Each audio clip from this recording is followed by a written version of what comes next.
উম, কি গরম পড়ছে রে। জীবনটা বেদনা, মাটি সোজা থাকে না।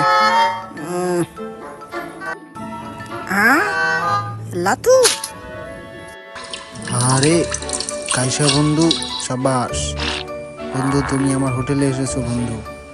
আজকে আমি তোমাকে স্পেশাল মোলার জুস খাইয়ে দেবো।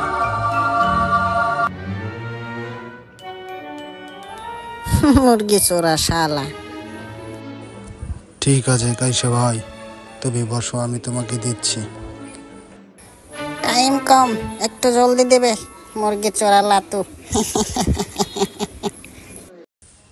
কাইসা বন্ধু, মোলার জুস কেমন হয়েছে? অনেক ভালো হয়েছে। গরম থেকে শান্তি পেলাম। শালা জীবনটাই বেদনা। বন্ধুরা, এমন ভিডিও পেতে কার্টুন নেটওয়ার্কের সাথেই থাকুন এবং আমাদের চ্যানেলটিকে সাবস্ক্রাইব করে দিন। আর লাইক। আর হ্যাঁ বন্ধুরা, তোমরাও এই গরমে বেশি বেশি করে লেবুর শরবত খাবে। জীবনটা বেদনা, বাটি সোজা থাকে না।